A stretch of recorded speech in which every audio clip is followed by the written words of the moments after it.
dijiste que mi esposa no. Florida Highway Patrol, pull over or I'm going to hit your car. Hey, mi esposa aquí.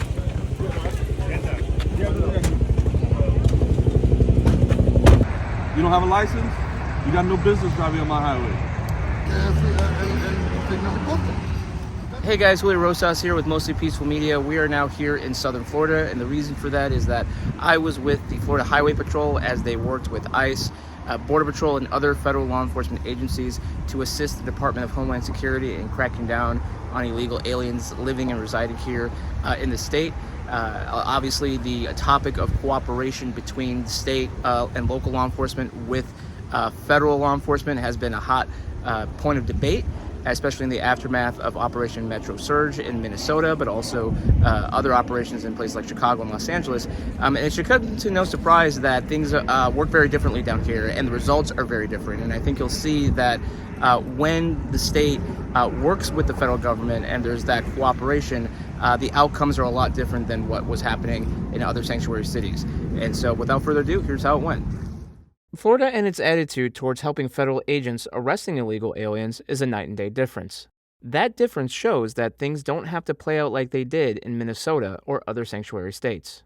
The way it works is troopers who are accredited through the 287G program initiate traffic stops after obtaining probable cause. Reasons for stops range from speeding, improper placement of registration tags, reckless driving, or not wearing seatbelts. If people do not run after coming to a stop, several bailouts took place during the week. It does not take long to determine the driver or passengers need to have their legal status checked. The driver often does not have a driver's license, does not speak any English, or presents a passport from a foreign country.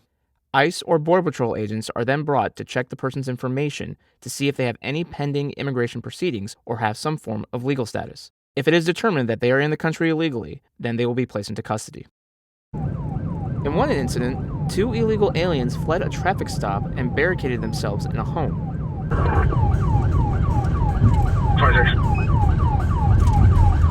Once we arrived on scene, the 2 suspects were able to be taken into custody after police threatened to break down the door. 640. I'll send you the location now.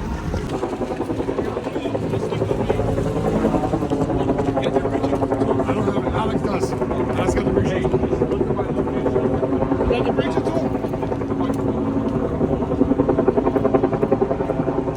Huh? Alright, you got my location, right?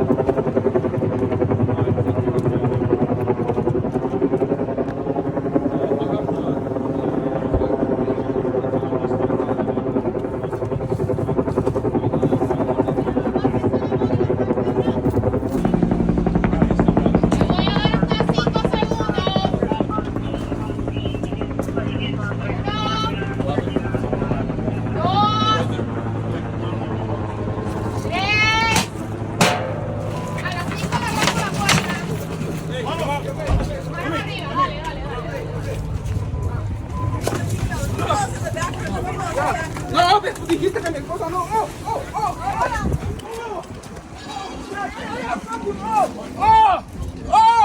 No, amor, no, amor. Ayuda. Mi mano. Mi mano. No.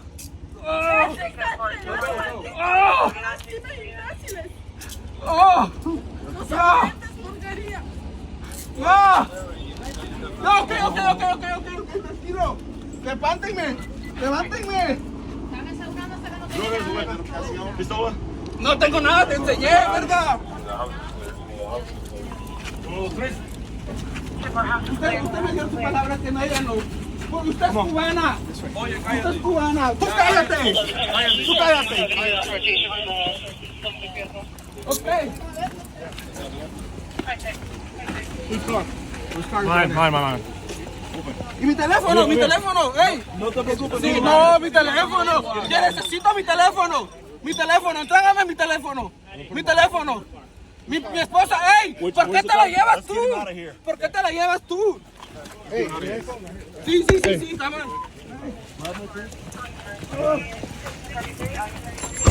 Pero mi esposa no, mi esposa aquí conmigo.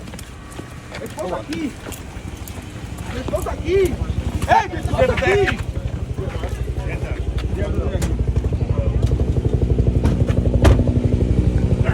When I interviewed Governor Ron DeSantis about the state's initiative, he was proud that Florida works with the federal government. Because not only do we want to cooperate at the state level, we've mandated local governments to do it. Not every local government in Florida wants to cooperate. Let's just be honest with that.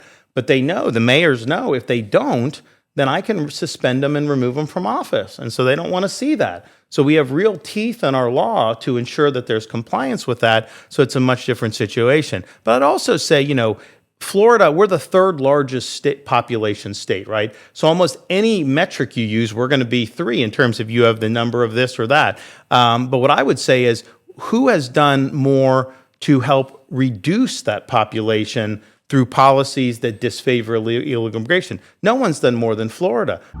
In total, FHP and its federal partners arrested 171 illegal aliens over a 3-day period. Some criminal histories of those arrested included an MS-13 gang member with a final order of removal, aggravated child abuse, battery, burglary, possession and conspiracy to sell heroin, firearm and drug trafficking, and illegal possession of a firearm. FHP Captain Ryan Matina addressed criticisms of arresting illegal aliens who happen to be day laborers because the criminal histories they come across show that even hardened criminals sometimes have day jobs. It's not just a bunch of construction workers and landscape workers and things like that. There are really some bad people being taken into custody. People that have committed homicide multiple times. People that have drug trafficking, weapons trafficking. I have a list that I keep track. I have a 3-page list of things just in the last 4 months that have occurred just within FHP that I can talk about. That one where a prior deported illegal alien, someone that was already deported, came back, crossed the center line and killed a grandmother and 2 children, and a 5-year-old and a 7-year-old, and the 7-year-old would have been 8 years old 7 days later. Someone that if he had not come back, they'd all still be here. They've been arrested for child pornography, molestation of children under the age of 12, rape of children. Another case where the alien actually got his 12-year-old niece pregnant with his baby. Now that is his niece. I mean, these types of things are completely unnecessary and have no business going. There's some really bad people that are being taken into custody, and what people have to realize is bad people have jobs too. Murderers have jobs too. Murderers work in landscaping. Rapists, have jobs, and bad people have to drive. A murderer, if he or she kills someone, they have to drive to and from. All Florida law enforcement agencies have accounted for over 20,000 arrests since last year. FHP accounts for nearly 9,000 of those arrests, with over 1,500 of them having criminal histories beyond being in the U.S. illegally. The message Florida wants to send to illegal immigrants is, you don't have to go back home, but you can't stay here.